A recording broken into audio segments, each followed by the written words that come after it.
Hello, and welcome to this reading of Four Windows on the Male.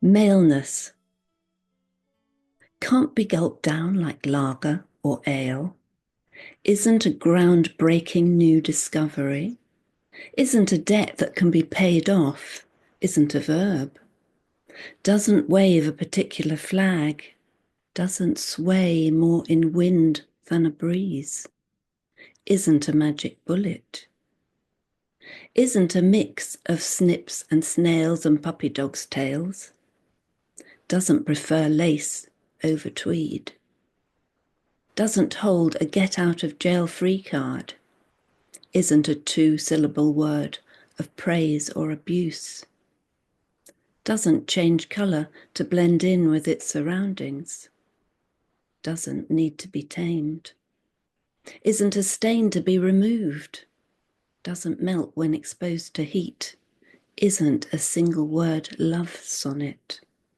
isn't a form of endurance, isn't synonymous with lack of power, isn't only penis-shaped, can't be squeezed into a small box. Can't be squeezed into a small box. Of course, it's much easier to say what maleness isn't than what maleness is. So my next poem comes from my total obsession with Elizabeth Frink's Riace Warrior, which is the image on this book. I once went to a talk about Frink, and it turned out that her father died when she was very young. And because she does the same form in all these different images, it just gave me the sense that she was trying to get the essence of man over and over again. And because I don't know my birth father, I could really relate to this. So this is called Riace Warrior. I stalk Frink's scarred warrior. London, Liverpool, Swindon, even Chicago. I need to know the dreams that curl up in his bones, the length of his longing, the depth of his grief. I'd like to know whether he and I are alike, just wrapped in different skin, and if he holds the same affection for me that I do for him. Questions that would have made my father flinch. Whether he's the warrior, the pilot, the green man, Midas, or the risen Christ. I gaze on his face with a kind of reverie that brings him to life. Others see you just as a piece of art, I tell him, but it's you I come to see. He doesn't answer my questions, but lets me glimpse his vulnerability, speaks loud for generations of men like my father who cloak themselves in busyness and bluster, unable to acknowledge their own scarred skin. Of course, the father in that poem is my adopted father. So the next poem is about male as victim, and it's a true story about one of my clients. I'm a psychotherapist. It's called Pray for Michael. Pray for Michael, because his mother's petticoat was only wide enough to shelter his twin sisters, because the only other male in the house was an ill-tempered bull terrier, because mealtimes were always snatch and grab. Pray for Michael, because feminine good looks and short stature didn't serve him well, because one time he and his knife fought back, because age 16 he was sent to a rehabilitation centre, because for 23 months he dreaded lights out. Pray for Michael, because after release he downed 2 bottles of vodka a day, because flashback slept in the same bed as sobriety, because he drank behind closed curtains, Pray for Michael, because once when sober, he said, I looked up and the sky was so vast, I realized it was love I'd been chasing. And the way he said love touched everyone who heard him. Pray for Michael, because he grew sick of being sick.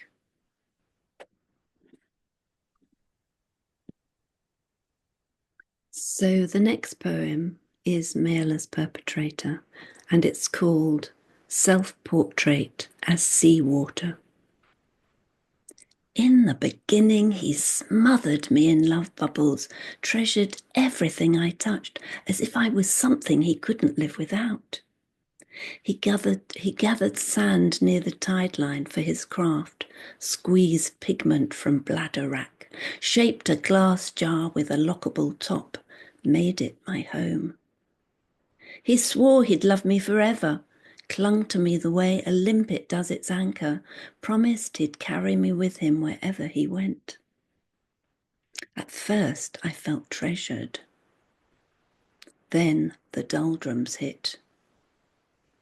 My life, now a series of pocket linings, I yearned to shine sugar kelp, join the dance of dabalocks, be part of the come and go of wave crash. His sweet nothings, once so familiar, were replaced by finger drumming. He accused me of being silent, sulky, and blue-tongued all the different types of water he could name. With the fury of a vengeful god, he hurled my vessel against the wall. I pelted him with salt, evaporated, and returned to my own kind.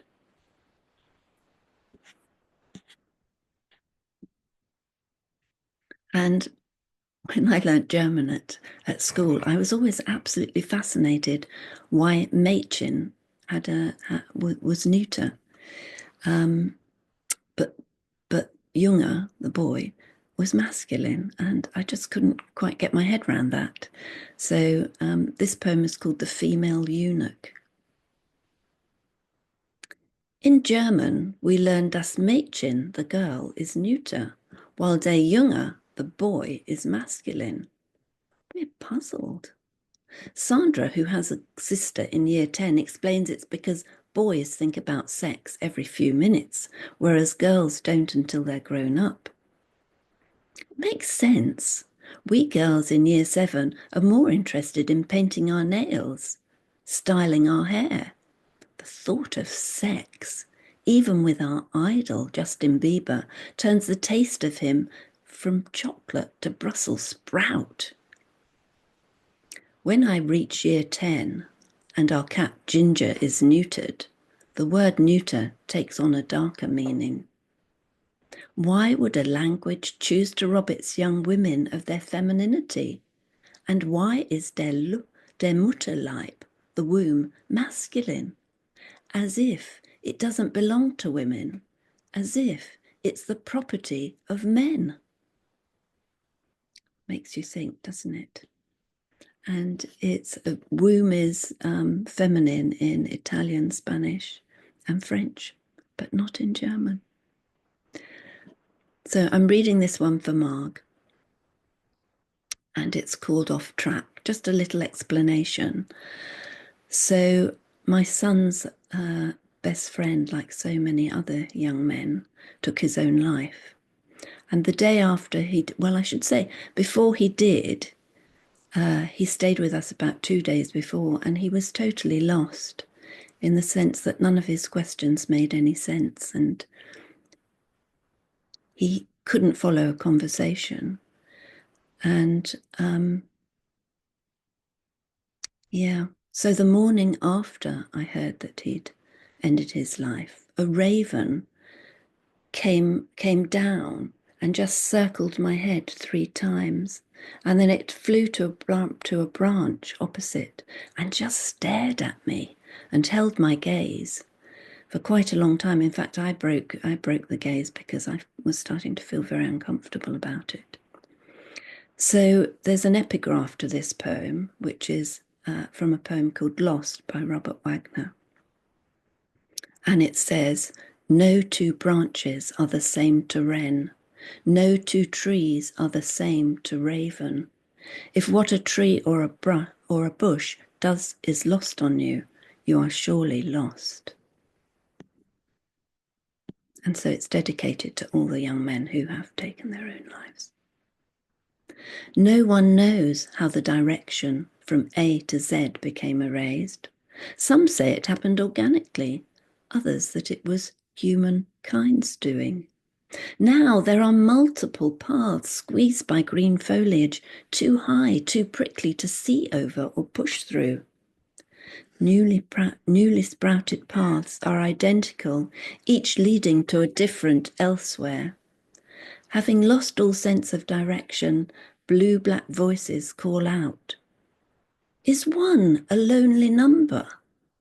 Hedges too tall to see over, shears and ladder nowhere in sight. Does the moon forgive the sun? No breadcrumb trail, no arrows chalked on the ground, no elders around. How can I be certain I exist? Does the I survive death? No answers come, their longing to know unquenchable. These lost souls discard their human skin, return as raven.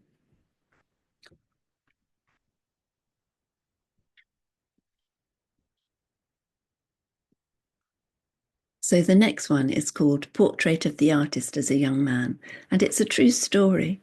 And I was just so surprised by what happened in the end. Portrait of the Artist as a Young Man. It's gypsy jazz night at the Topsham Brewery. We share a table with 3 young men, downing pint after pint after pint, followed by whiskey chasers.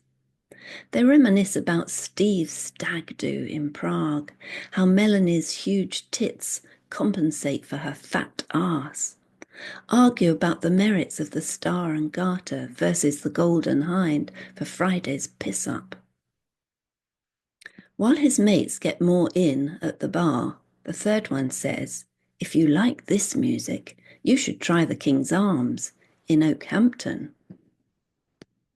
We're here because our son's playing, I say, the guitarist with the shoulder-length hair. He tips the brim of the cap he's not wearing. The others return, their legs ricocheting off the tables, balls in a pinball machine. The glasses, drunk on whiskey fumes, slide to and fro on the tray. Whiskies are gulped as if an invisible egg timer is running out of sand. We're off, says the young man standing. I made this especially for you. He passes me an origami duck made from a Rizzler paper.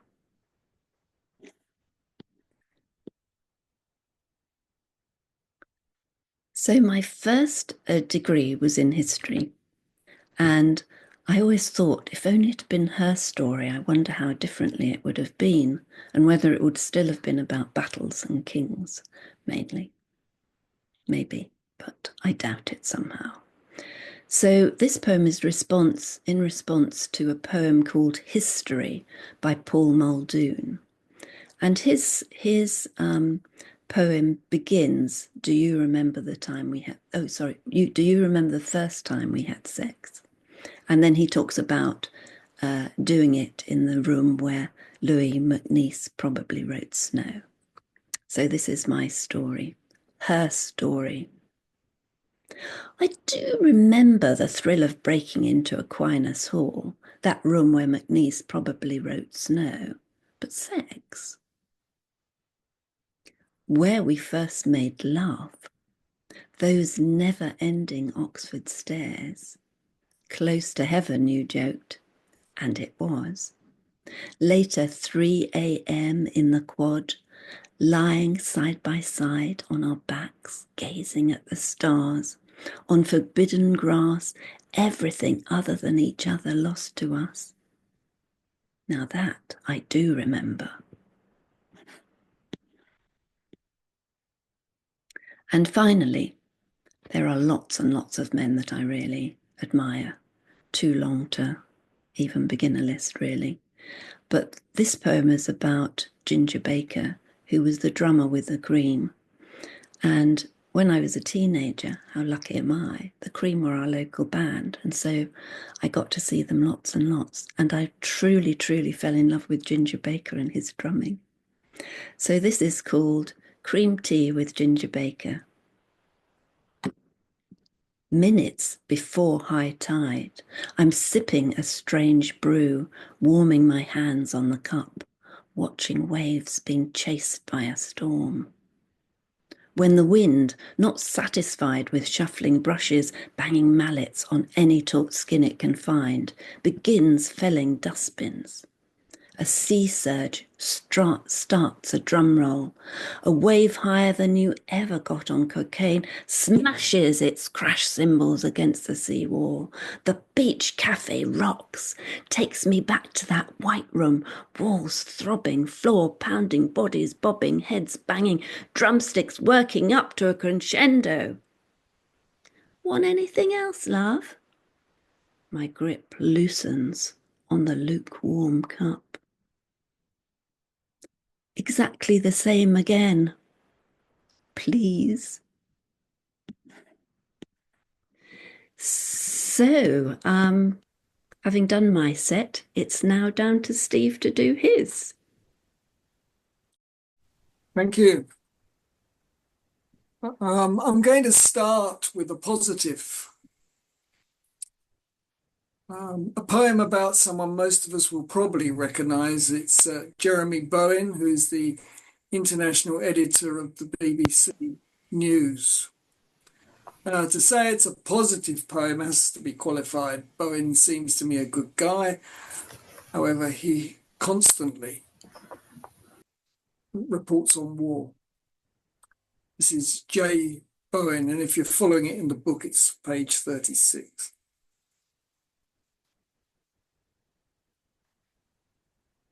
Shaved grey, bearded and tired. Night after night, voice weary with shock and awe and impartiality. Wincing, his eyes struggling in the glare of rockets, reporting a death, another mother, child, another 100 civilians, millions, another rumour of terrorist recruits, combatants, merging into young men and women who have fought off the fear of needing to be as old as the wise guy who reports on their carnage. A young girl is continually wailing. Her left eye's cancer tumour bulges out of her face, pink like an angry blown-out balloon. The only painkillers here are men who have already destroyed the hospitals. Nothing, no one can remove that cancerous skewer. And J-Bowen reports on her story. His own eyes riveted to the camera, eyelids filled with moisture. He names but does not blame. On this steep edge of sorrow, decades deep in battles, his microphone a hollow tube of anguish. The reportage voice interprets the language of a great wave of slippery words, talking borderline headlines he knows will die.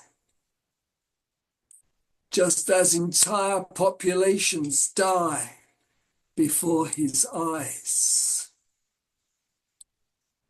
Jeremy's slight slur pauses. Off camera, the endgame resurrected. Tomorrow will repeat today, and today will echo all the other assignments. Wars without end. Amen.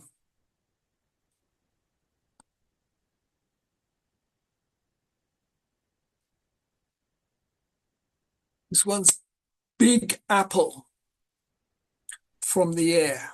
It's page 37. Big Apple from the Air.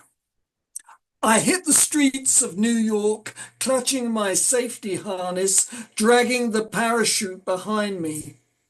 Above, the Milky Way recedes. At ground zero, the glass buildings mirror my fear as every nation new to me hurries by on business trips. The need to print dollars imperative to the purpose. You learn to fold silk quickly in Manhattan. Get downtown to Washington Square as fast as possible. There you can place bets on chess players in the park and avoid the stares of hustlers eyeing your pockets for which one holds a current passport. I am a man from the Serengeti. Following tracks of antelope is common knowledge to my kinsmen. He who hunts runs the risk of losing their prey. On Brooklyn side streets there are no trails, no signs of cloven hooves. All living things are swifter than the feet of men. Here run the avatars of a future state. My visa only allows me one final late night date with America and its former allies. I sit in a pizza parlor, listening to the golden age of democracy draining through the radio. All men return to Mars, now officially designated an afterlife.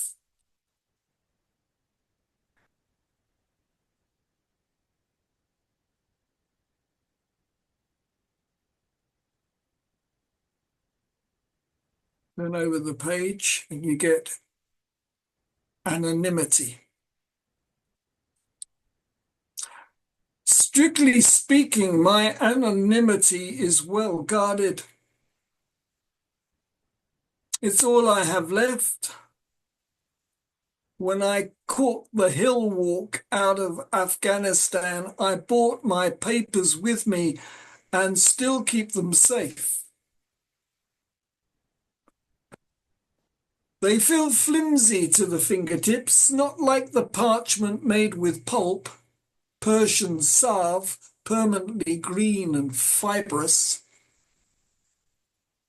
The British signed the lines, but now look at the wording as if it's faded upon the page. I still wait for my visa, wait for morning to dawn. The night is starless here, no guidance in the blank tableau of their sky, no wise men. And even their holy mother is not to be believed anymore. She is a peeling plastic relic made in Taiwan. I tell myself this is the 21st century and I am a modern man, able to utter my own name. Anonymity, as written, an unwanted translator.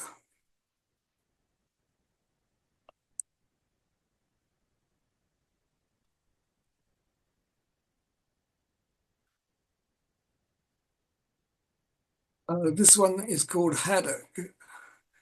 Veronica said it's one of her favourites of mine in the book, so I thought I'd read it. When I first moved to Bristol in 1973, probably 1066, but 1973, I spent my first few years working in elderly persons' homes run by social services. This poem is about what old age brings. It might seem sad. Actually, I remember Freddie with fondness. He had a real resilience. He smells male. A whiff of fishing net surrounds his arse. It has capsized into his boxer shorts. The management have drawn blinds around his table and left a fish chip supper to simmer, steaming buttered haddock and freshly caught. The present sense of the man has grown thinner with age, like a shoal of souls bathing in salt water. Now he wades in sewage and drinks dark porter in a Guinness glass, recites, Lord, I am a filthy male. He hums the hymn, stale breath soaked in dribble, staining the pages of ancient and modern, his frail voice calling to the loft space of the Lord for a little understanding of how it feels to be continually pissing, aiming for old armoured shanks, and always missing.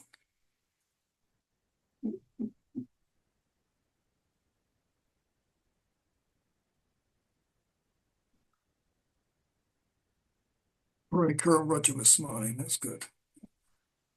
This is a poem called Leith. It's for a friend of mine, Alistair Patterson, who is the great metaphysical poet who used to run Uncut Poets in Exeter. In 2024, he published a stunning collection of poems entitled Words of Mercury, published by Shearsman. My poem, Leith, is about Alistair. His key home city is in Scotland, Leith, and the maestro has recently had an eye operation to improve his sight. Both facts are already in the public domain. In my opinion, Alistair Patterson is among the top 10 poets in Devon, so there's a few more here tonight too.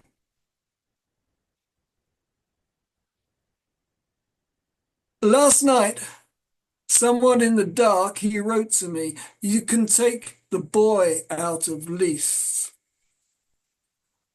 And I replied this morning, somewhat in the light, that the boy ages, becomes a man with lasered eyes.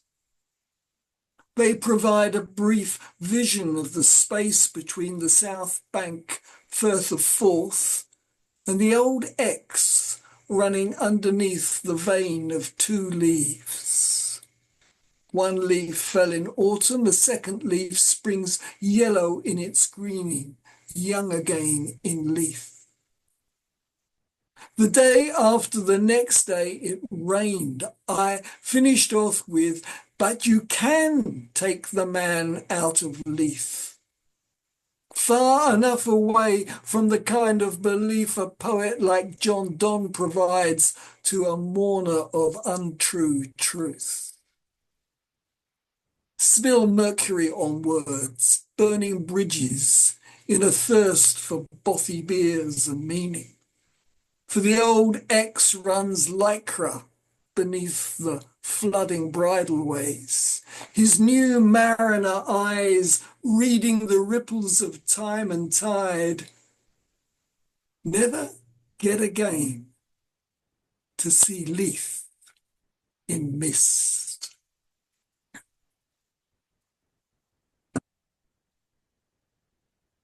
The penultimate poem coming up. This is Playing Cards with Patience. And it's from the Badlands.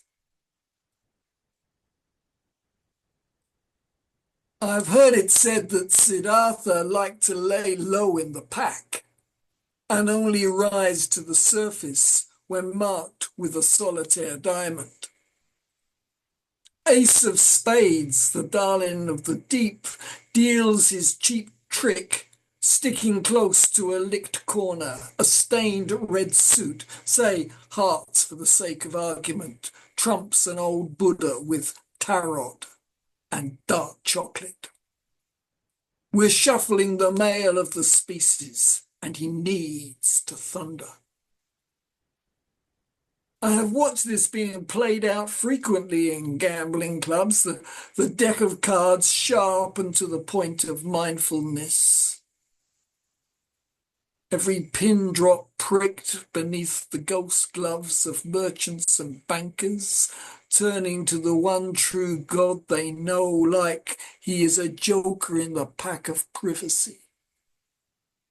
I've heard it said that these are the men who flaunt the most dangerous dharma, eyeing everything with suspicion.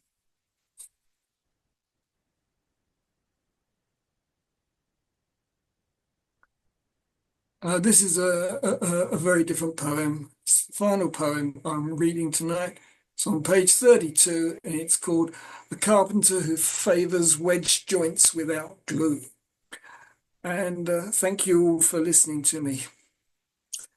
When we were putting Four Windows on the Mail together, I deliberately met with a few men I didn't know well. One of them was this carpenter who favours wedge joints without glue. The events referred to were part of his story. They may seem strange, but they're true. Guinea-Bissau, as poor a paradise for a Walthamstow man to look back at through dream and what might have been. The continual stretch of beachhead and sandflies dug into the dunes. West Africa baked into him a life lesson in giving, provided little learning on how a bit part actor is supposed to receive.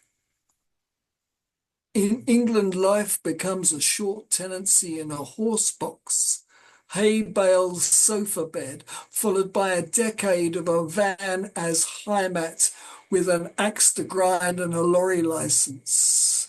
The snows of Kilimanjaro, page turner from another century, from another Africa, bites like a brazier wood burner, so the cold thaws his Devon in a stream of wet winters.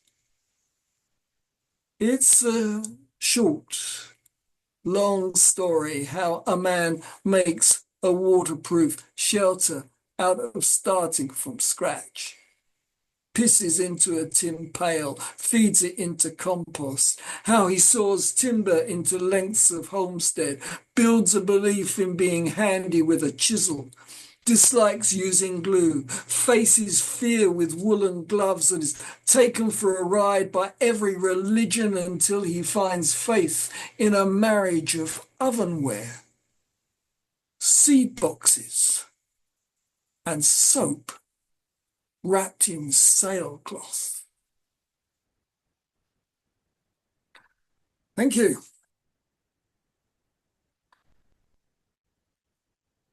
We're now going to take 10 minutes. I am going to go and take a piss, but not in a pail. See you back in 10 minutes' time, and we're going to finish the evening with Roger and Kerry.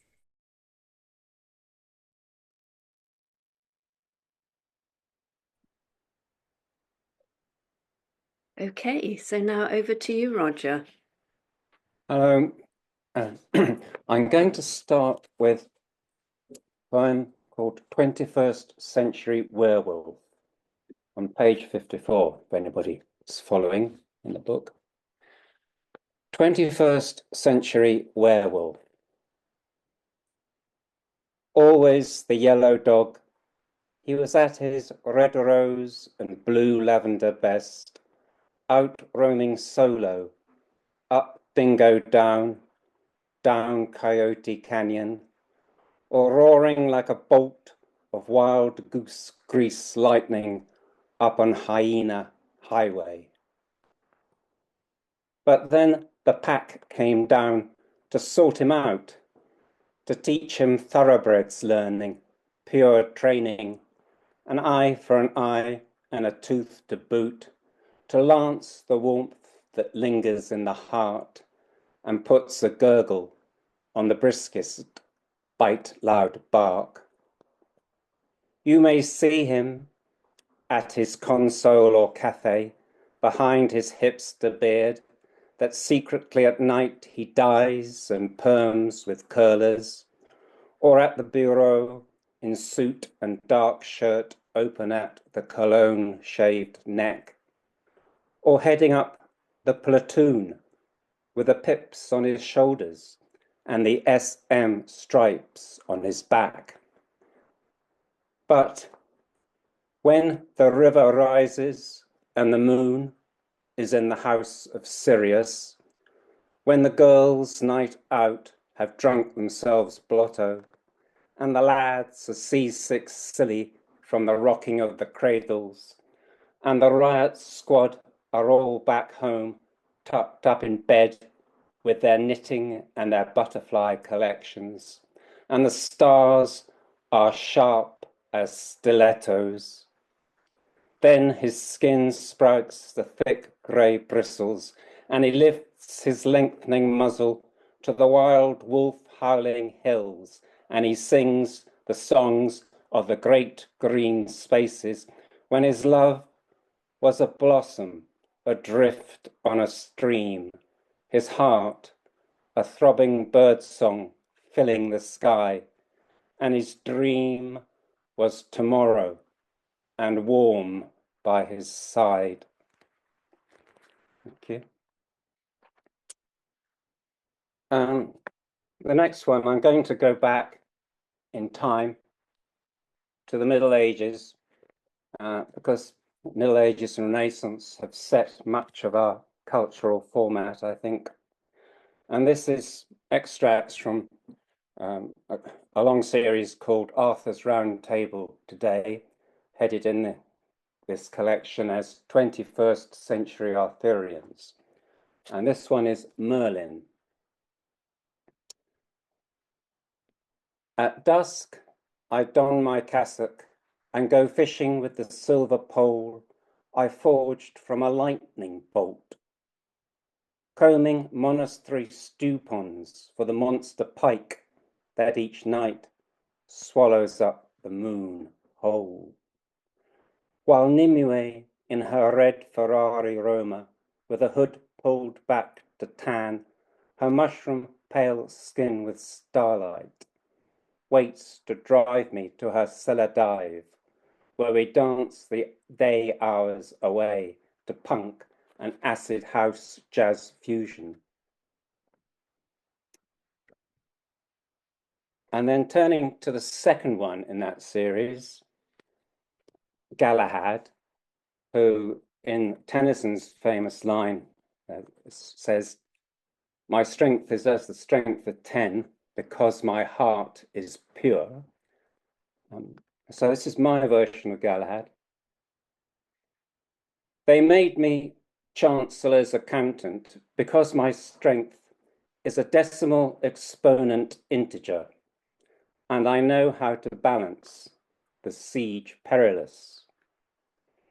Each night I go to the casinos and the pole dancing clubs to check out if my heart's still pure, and end up alone eating kebabs on the embankment of that river you only cross once. And finally, to run up this selection, it's not all of them of that 21st century Arthurians, but 3 is Dwarfs, carters, and pages. Garage hands us, oil-stained and sweaty, maintaining that pre-electronics combustion engine that powers romance, where there's always a dodgy spark plug or two under the hood. We are the delivery couriers, the valets, the dog's bodies of day-to-day demands, bringing horses, funds, and garments to incognito sons of kings, the go-betweens, the bearers of messages from lovelorn knights, from dainty but determined ladies. Yes, without us, that rattling charabanc of chivalry, with its overload of blazoned metal plate, would be but scrap iron, lost and rotting in some fly-blown wasteland forest sauvage or dingy backyard of a suburban castle dolorous.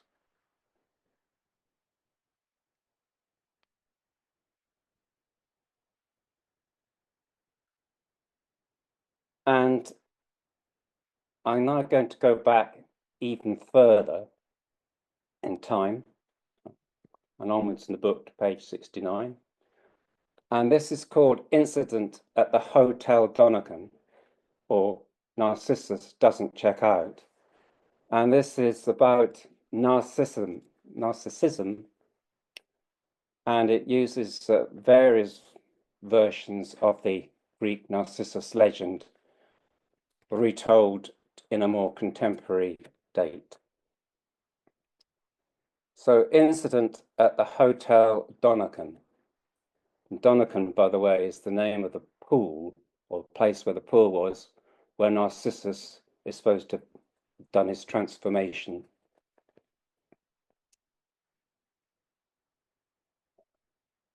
Part 1. The retro beehive at the reception desk, very much an autopilot, says, "Good morning, sir." Then, having nothing better to do, adds, giving just that touch of extra stretch to her blouse, "Going somewhere special today, sir?"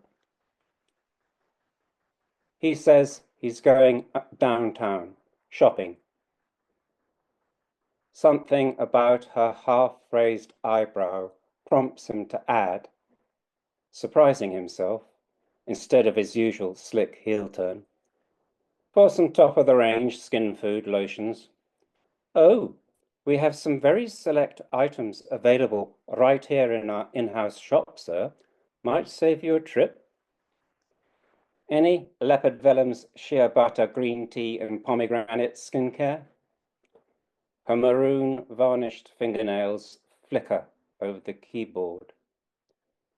"Unfortunately, that's one item we don't stock." She sighs, taking care to arrange her face in a salubrious, not to exclude enticing, an expression of polite regret as she can manage. But he is already at the street door. She gazes, there being, beyond any shadow of doubt, nothing better to do, at the way his stretched Levite buttocks saunter off and away down the foyer steps. Part 2. "Hi there, Eck," he says, sliding the hotel keycard back into his hip pocket. "Had a busy day?" She sighs, lying back on the made bed. "Yeah, busy," drawing out the word as if it didn't have any ending. She is wearing black lace underwear and the lightest sheer black chemise that he thinks, though he can't be sure, are not the ones he gave her. "Well," he continues, "I've had some sad news." "Sad?" "Yeah, that lad Amy, heard he's gone and done himself in with a knife." "Knife?" A pale shadow of interest momentarily skates the stucco smoothness of her face. Seems he used that antique we picked up in Templo Mayo and sent him as a piss-off present. Some story, eh? Story, eh? She says, her voice now barely a murmur. Yes, Ek, don't you want to talk about it? She yawns, slowly props herself up on an elbow.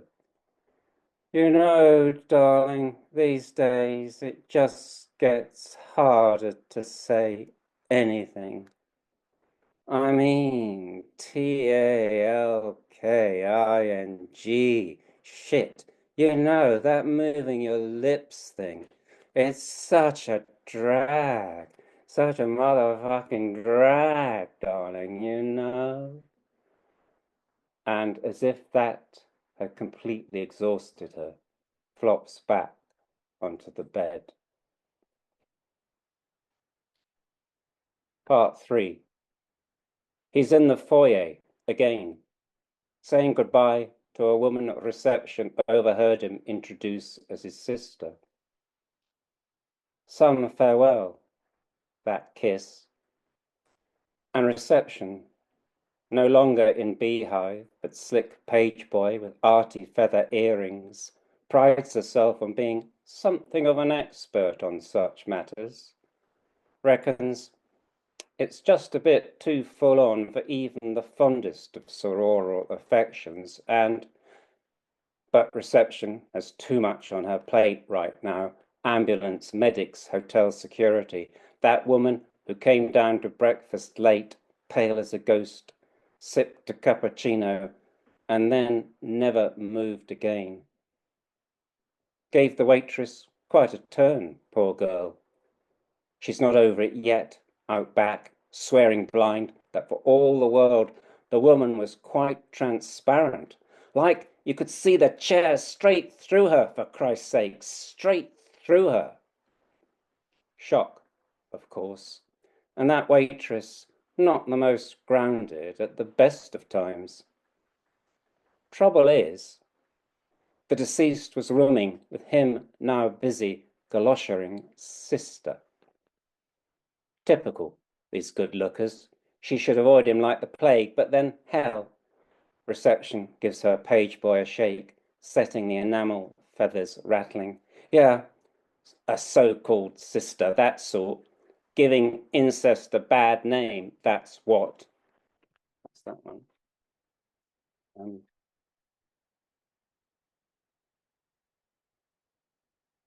Right, next one is a bit different, slightly more up to date. This one's called Tweed and is fairly self-explanatory, I think. Tweed. My father was by no means a rough man, but to stave off the roughness of the world, wore wool of the roughest kind. A bed jacket I first thought was woven horsehair, and, to work, a tweed jacket you could sand paint down with, but offset by a buttonhole, fresh picked, a rose, or other season's bloom. His joys and pleasures were of the quiet sort, singing in church and bark society choir, spending hours planning holiday routes by car, canal boat, camper van, recording them in logs of meticulous arrivals and departures, with a secret hankering for art he surrogated by feeding me the Master's Fortnightly magazine, paint boxes, brushes, and low-volume admiration drowned out by ever-present family hullabaloo. Midlife, recovering from long days of high fever and a no doubt painful bout of mumps, he grew a badger beard and adopted deerstalker hat and walking stick. Born in the 20th century's first decade, he inherited and confirmed with his first schoolmaster occupation a firm opinion of his own knowledge and right to be never interrupted, which made him always on the wrong side of all my certain firm young man's convictions. Able to recall when penny buns did indeed cost 1d. He lived through the fractures of world wars, losing him his first marriage and in cruel aftermath his first son. Losses that called for clothing of the most substantial kind. And me, it has taken 6 decades and as many or more losses of my own to see through all that close mesh weave and warp of threads of sorrow he wove into a chain mail defense, but never spoke about.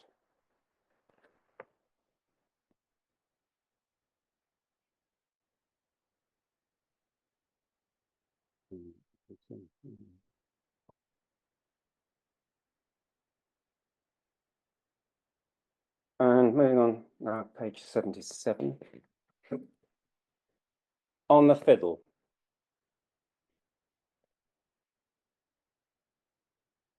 On the fiddle. They say I'm a child prodigy. For my 5th birthday party, I played all the tricky bits from Beethoven's Violin Concerto Op. 61. My dad said, "Is that my old screech box I've not since I played Farewell and Adieu, You Fine Ladies of Spain when I was courting your mother? Where do you find it?" "Up in the loft," I said. Mum frowned. "I told you not to go playing up there, nasty dirty place, and you be careful of them stairs."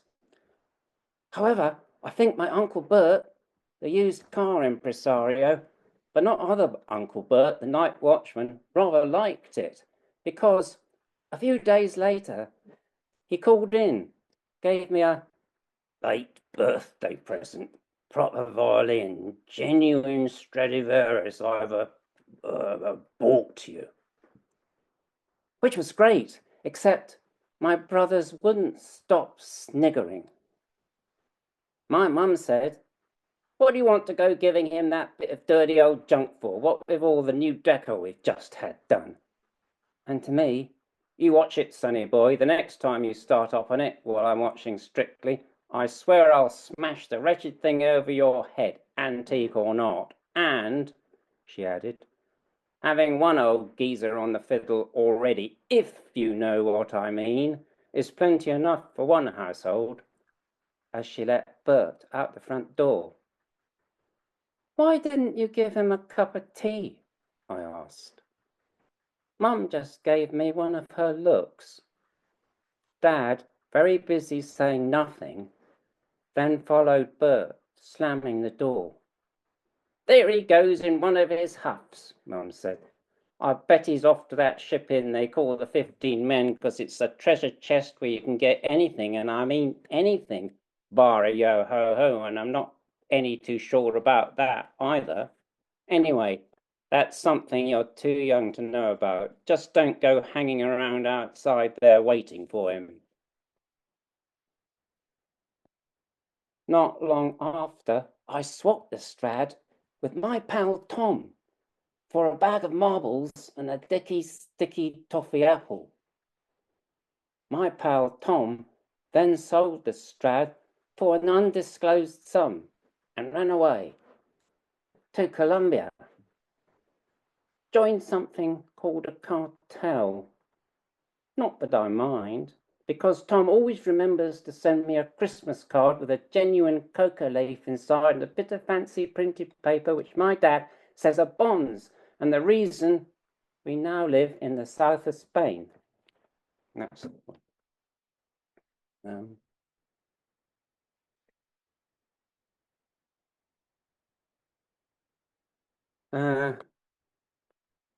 one more. Are we still right for time, Veronica? Go for it, Roger. Go for it. Right, okay. This one, page 67. How come?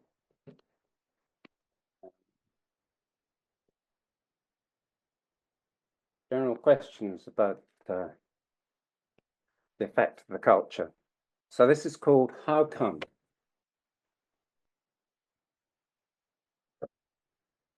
I am the fallow deer you glimpsed between trees, edge of the wood, sun in your eyes. How come the sun is always going down?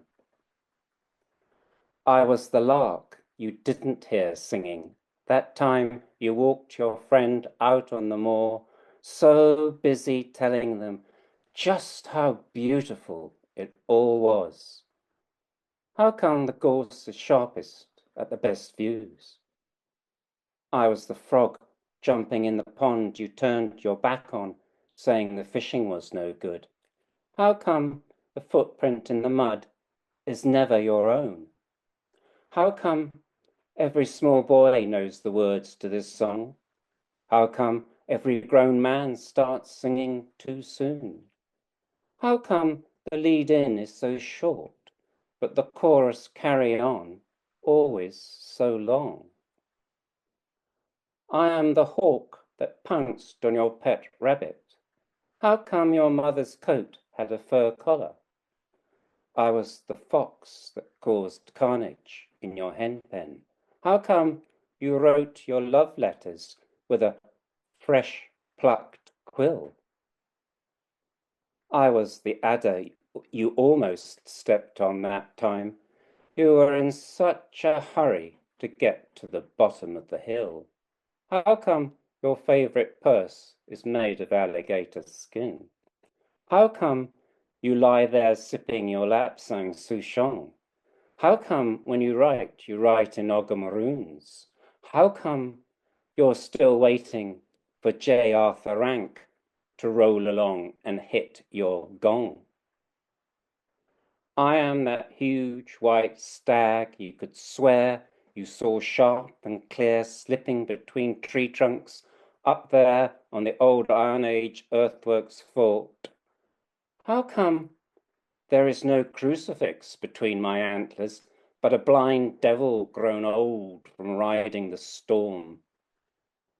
I was the cuckoo calling from that church clock where MYDEAR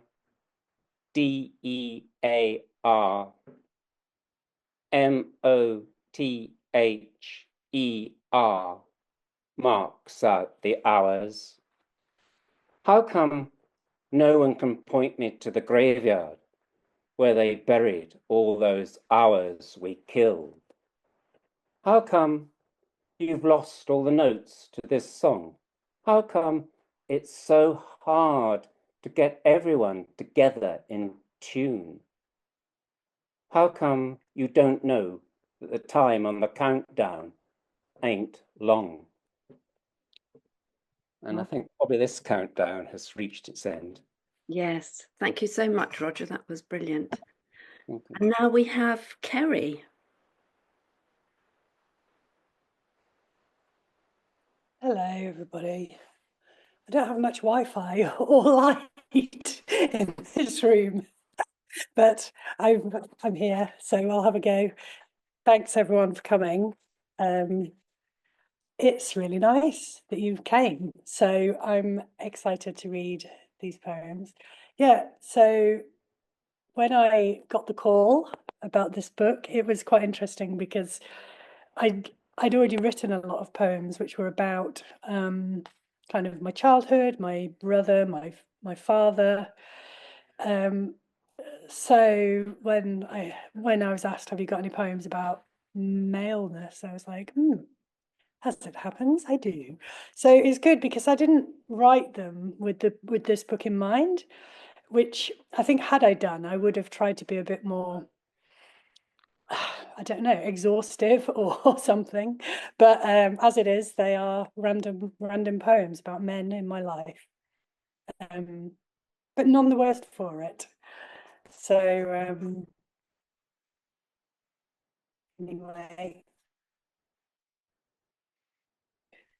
anyway, I'm just going to read this. In Plymouth. And if you do, the world will hold its breath and close its eyes if you make it. Oh, if you make it to that sinless forest of turkey feathers, mouth burning with capsicum. The ticking clock cannot soften salt cod, they say. Eggs and gold and furs and cod grow on trees. Come away from weeping England, hall and hall through the dark. America cries, fly to me, swim, man, to heaven. There is an old Persian saying that if you trip on a stone, an Englishman probably put it there. None more so than from here, brave and desperate, pulling at rigging, wood launching into water like a blade, ropes greased by moonlight, rigging rattles in finest wind. Beyond the Plymouth Sound, the sea rakes and heaps its leaves, mimics gusts a moment, swallows itself like it swallows the dead. Quicksand, susceptibility, rumour. Not my father, though. He was not among the sea-bound. He left no stones for anyone to trip upon, save for himself. He tripped himself up every day. But I am too tired to tell you about him yet. It is too early and too late for ghosts. I am only here to announce the pigeons have found a home on the wire by the trees the council didn't fell. So alive the rain and pigeons amid the city's dead geometry. They form in rows and scatter. We are cousins to them, as they are cousins to the rain. People walk across the flattish plain beside the silent library. It seems the whole town is hushed and hunched in layers of coats. Nobody is in a hurry. No one has money to make. Dragging, shopping, many hobble as if life means wading through a sort of silt. Yes, this could be a Soviet city. How long do these trees have to live beneath the pigeons' quick wings inside a sky that speaks only water? The developers have fallen asleep on the job. Is it because somewhere at the end of this road is a sea big enough to hold all the stories people want to tell? Foam rolls into itself. A stomach devours its own cheek. A system as closed as the wet earth below the paving stones that feeds the trees they didn't fell, now strung with Christmas lights. A feather falls down, perhaps one of the angels my father prayed to. Or he might be here as a man, or more likely as a pigeon. What is everybody waiting for? For the sea or its ships to take us all to America? I want to scratch the silt off sullen shoppers, babies wrapped in piles of blankets, free our nerves until we skim electric from the air.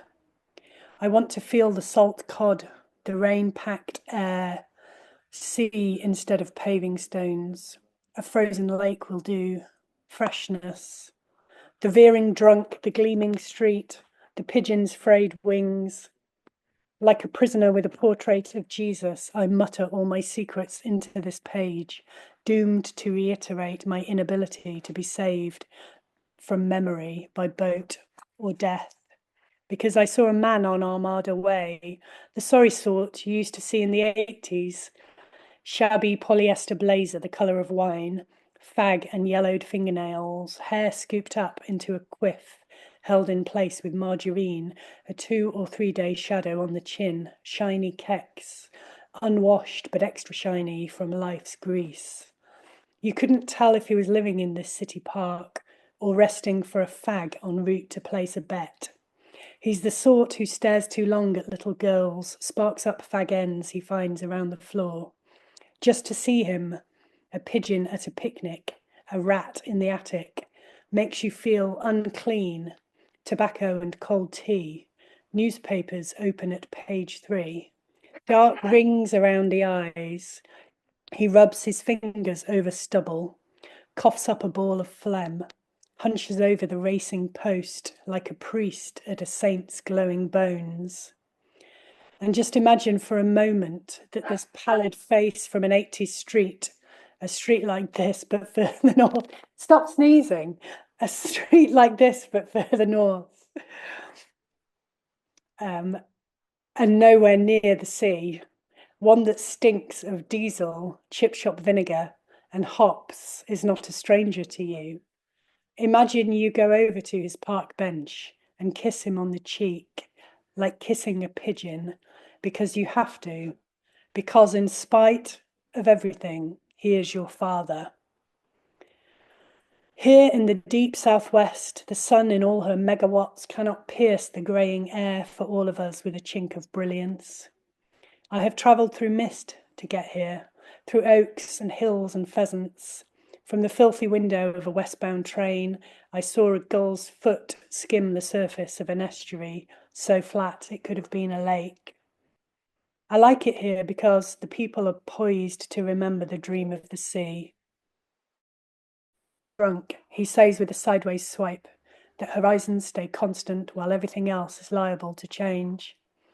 He breathes with an attentiveness to the blonde, the balmy, the trundling, the trees we saved and those we couldn't. The horizontal stripe suggests the sea, the other, a land. Call it America, the musk of hope. Call it 10 sheets to the wind. It quivers everywhere in this canyon of bones and feathers, just beyond what human hands can touch.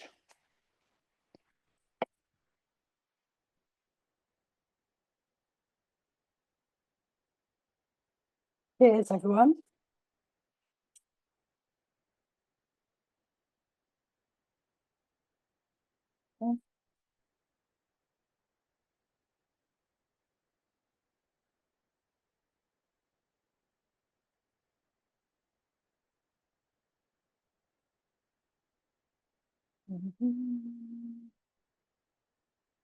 Those of you familiar with the moorland town of Chagford will know that there's a hardware store that sells hunting knives, and I was standing there one day and I was quite amused to see a little boy who was just gawping at the hunting knives in the shop, and I thought, no, there's a poem in that. So it's called Edges. Put a clasp knife in a shop window. A boy will come to listen. The instrumental shape of the blade, its glamour glisten, whispers possibilities for jabbing and paring. What we did with rocks and flint, in spite, in haste, in despairing, has not died. The blood we're soaked in couldn't be erased if we tried, sunk so deep that it flows through our bones. Our viciousness is portable. We carry our endings alone and bear all our edges inside. Continuing the tour of the Northern Moor, we're in the town of Oakhampton now at Martin's Butchers. Behind the glass, liver's slop, a slick maroon, next to claret and cream marbled slabs of steak. Labels say hock, knuckle, shin, rib, rump, diced, minced. Goose pimpled legs, paddle and blood on white trays. In the back, men swab metal counters. It's always men in butchers' shops, isn't it?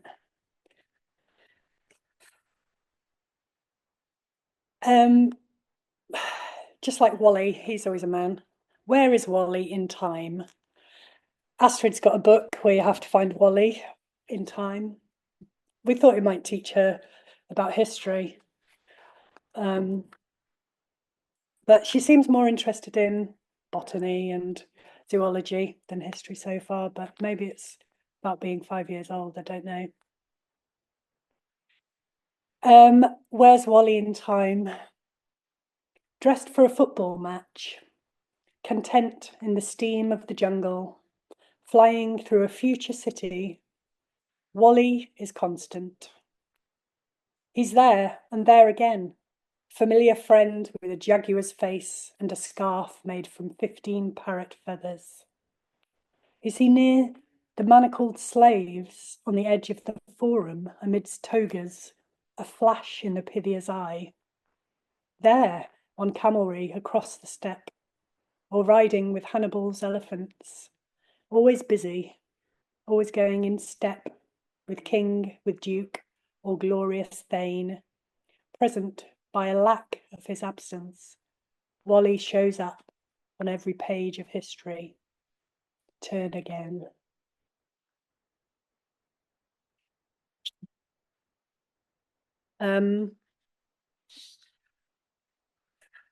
Just read this last one. This one was actually long-listed for the National Poetry Competition, but this is the first time it's been published since then, so it's quite nice that it's now available. It's called "The Dawn is the Subject and Object of History."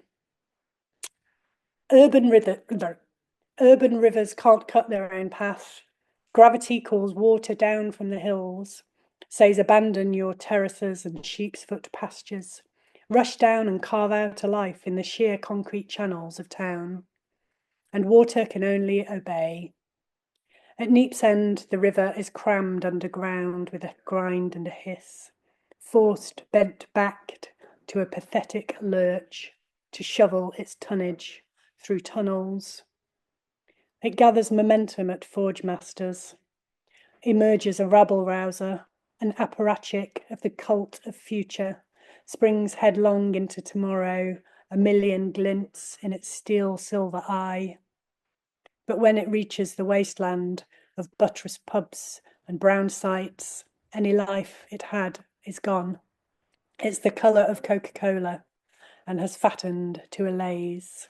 It plods in stupor after Meadowhall, glimpses Doric columns and Renaissance domes.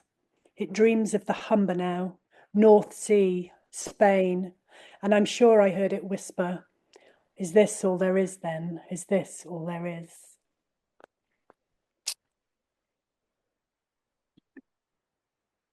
Thanks. Thank you, Kerry. That was brilliant. I love that Plymouth poem. The more I hear it, the more it grows on me. Thank you so much.